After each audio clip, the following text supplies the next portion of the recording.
So Namaste astu Bhagavan Vishveshwaray Mahadevay Trambakaye Tripurantakaye Trikalagnikalaye Kalagnirudraye Neelakanthai Mrityunjayay Sarveshwaray Sadashivaye Shriman Mahadevay Namaha. It's a prayer in itself, and we are invoking Lord Shiva through these different names, and it's a very wonderful imagery which is visible here in this Nataraja form. So we will also try to understand this a little bit. So let's look at this. So Namaste astu Bhagavan, Hey Bhagavan, Aapko Namaskar. So we offer our Namaskar to you. Vishveshwara, you are the Lord of the universe. The whole universe is in your hands. It is dependent upon you. Mahadeva, there are many forces, there are many devatas, but you are foremost among them all. Mahadevaya, Prathama Deva. Trambakai, Trambakai, again interpreted in different ways, but essential meaning is because with the third eye he destroyed desire. So it is a symbol of knowledge.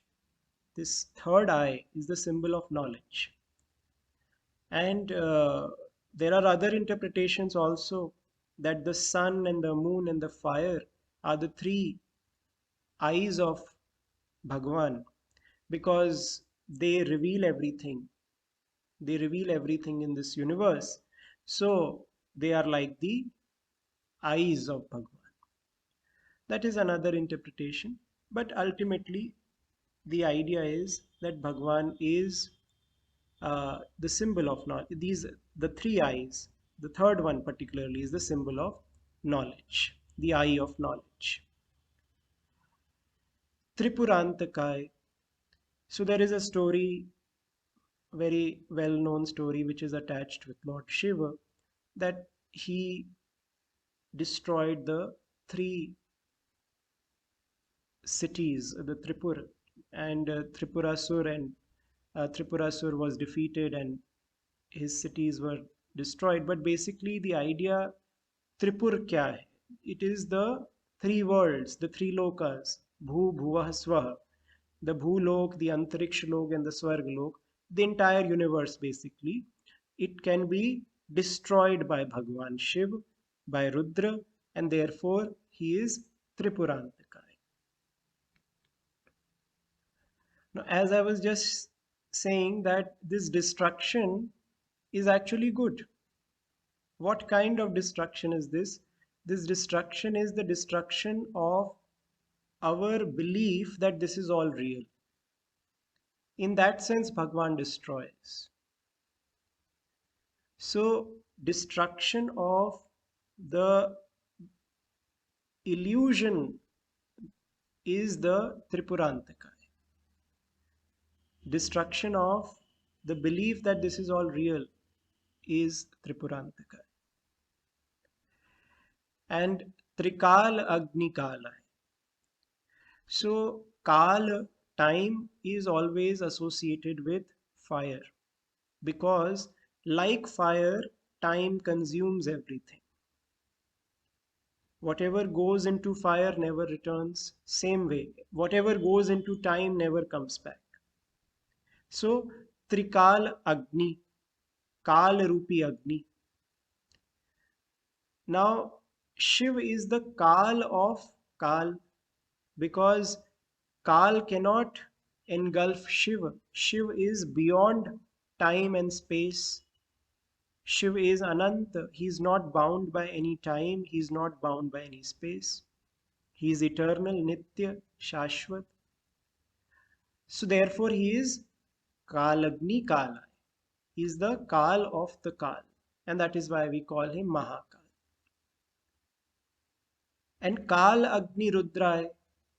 So he is the ultimate Kal Rupi Agni, Rudra.